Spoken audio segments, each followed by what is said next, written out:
¿Cómo estamos? Pues vamos a seguir con la historia de África, en la que nosotros aquí hemos ido viendo cómo se va a ir desenvolviendo todo ese problema que tenía la esclavitud en África y que se va a dispersar en todas las partes del mundo, en las cuales no respetaron ningún reino y los tomaron a toda la población, llevándola casi secuestrada, ¿sí? En venta a través de todo el mundo. Fíjense en que es tan complejo todo este tema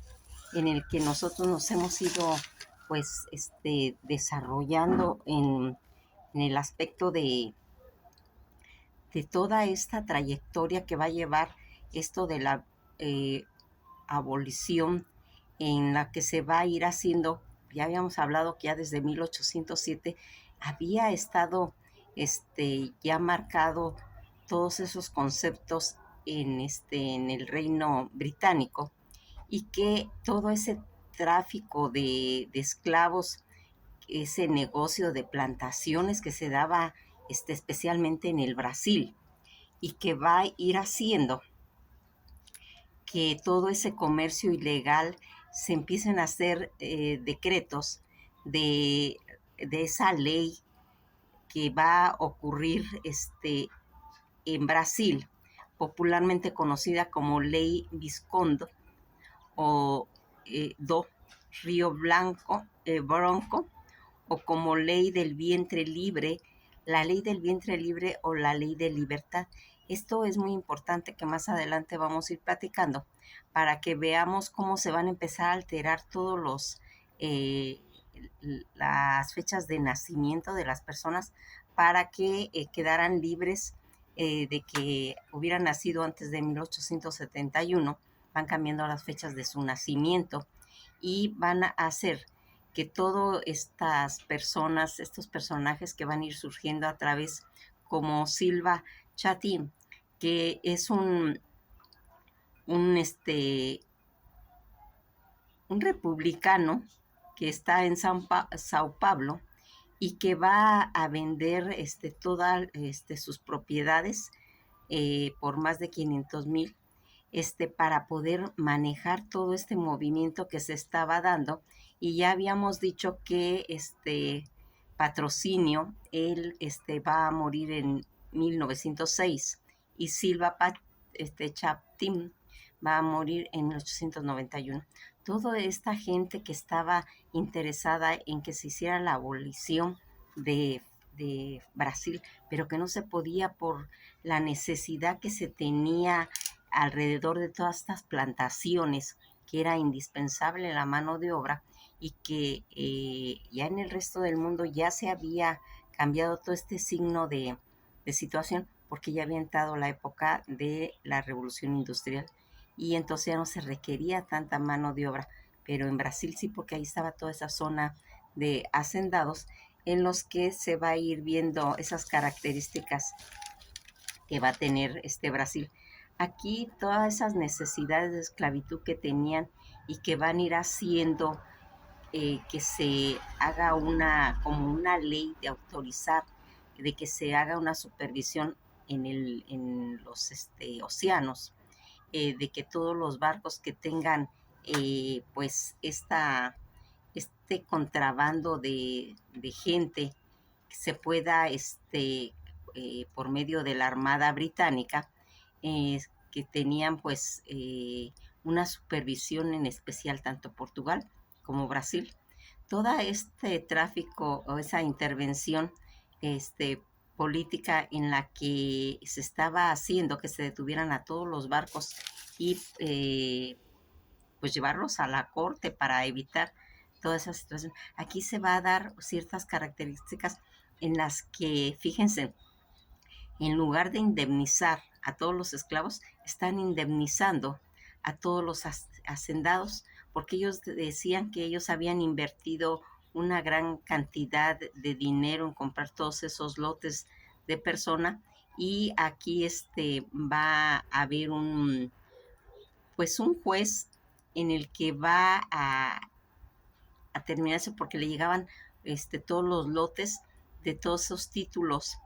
de propiedad de las personas, Y entonces él va a tomar como medida quemar,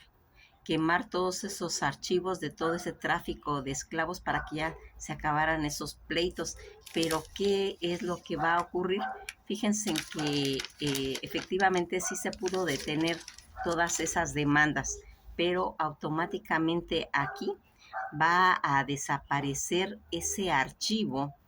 de documentos donde estaban especificados dónde estaban las tribus repartidas, ¿sí? Porque va a tener en esos archivos va a haber las fechas, los lugares de donde venían y todo eso, y al quemarlos, pues automáticamente se va a desaparecer toda esa información. Una información que es pues tan necesaria y que se perdió lamentablemente haciendo que desaparecieran pues todos los datos de dónde había venido toda esa gente que llegó a Brasil y que les obstruía que pudieran tener alguna garantía donde tuvieran derecho al entrenamiento, a integrarse a la sociedad, a la educación. Inclusive dicen que en Mississippi se les prohibía leer y escribir a todos los esclavos. No se les daba la condición de ser libres, relegando pues las partes, todas estas situaciones marginadas que van a ir haciendo que tenga pues más de 100 años de estas condiciones y que a la fecha tenemos esos 100 años de que se acabó toda esta abolición y ese fin de la esclavitud, pero para ellos no hubo una nueva vida y aquí se va a ir viendo que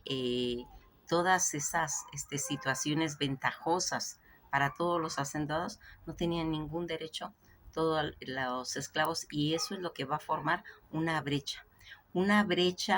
en la que va a quedar que no hubo compensaciones para ellos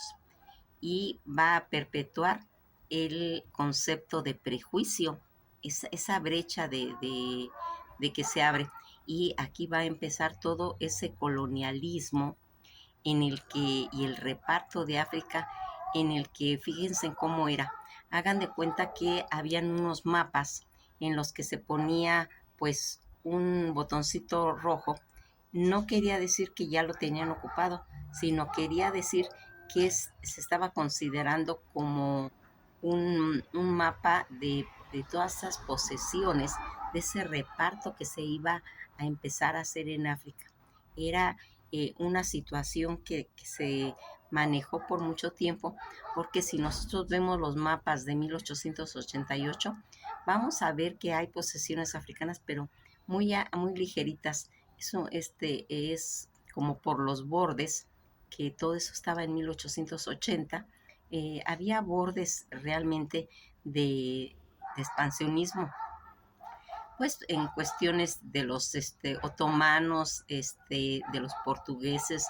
de los belgas, de los franceses, de los españoles, de los británicos, italianos y alemanes, pero en pequeñas situaciones, en pequeñas porciones. Pero ya para 1914 todo el mapa de Europa ya estaba repartido en su totalidad y aquí va a integrarse toda esta situación donde se va a ir marcando toda esta expansión que va a tener pues Europa y se va a empezar a hacer todo ese reparto. Un reparto donde, como les digo, en esos mapas donde se iban poniendo los puntos que se iban a empezar a repartir, ¿sí? En las que se iba a considerar como una zona de influencia, como protectorados, como colonias de Inglaterra, pero que aquí esos mapas que se le llamaban mapas de tratados de África, en los que toda esta situación se iba a ir marcando en 1880, todas esas zonas de influencia y que va a ser donde los africanos no se van a explicar la rapidez que va a haber porque se repartieron todos los minerales, el estaño, el oro, el, la gente, las tierras, y el africano va a quedar asombrado de todo ese movimiento que se está haciendo en lo que habíamos visto que ya desde las conferencias de Berlín, donde se habían hecho todos esos repartos, y que desde 1878 a 1900, a 1898 se marcaron las fronteras, fronteras que hasta la actualidad están siendo, y que van a tener, pues, se puede decir que una gran relación en cuestión de los conceptos de África. Fíjense que aquí vamos a ir marcando que a través de la historia, toda esta situación de colonialismo son como una ola que se viene, todas esas diásporas que se habían ocasionado, todo ese expansionismo que se dio en Europa, que abarcó todo lo que eran los Balcanes, lo que era el Medio Oriente, en los que separaron a todas sus tribus y que no se supo ni dónde quedaron cada quien, y que de ahí viene todos esos problemas que hasta la actualidad están suscitándose, porque quedaron divididas los reinos, quedaron divididas las tribus, quedaron divididos todos los conceptos familiares. Ya vimos que no se llevaron sus instrumentos musicales, no se llevaron nada. Lo único que se pudieron llevar es en su corazón, en su alma, todos esos conceptos, y lo único que pudieron rescatar en realidad fue su música que se hizo por medio del sincretismo de las haciendas donde iban llegando, donde iban incorporando instrumentos, y que de ahí van a empezar a contar nuevamente su historia. Pues nos vamos a quedar hasta aquí, ¿sí? Porque vamos a empezar a hablar ya sobre el colonialismo y la repartición de África, que es un tema largo. Es un tema largo porque fueron demasiados pueblos, demasiados reinos los que se dividieron y que estuvieron repartidos en todas las arbitrariedades que cometieron, toda esos esa gente europea que llevó a abusar de unos reinos, de unas ignias en las que siempre trataron de ocuparlos como mano de obra. Que pasen un buen día y nos veremos en el próximo video.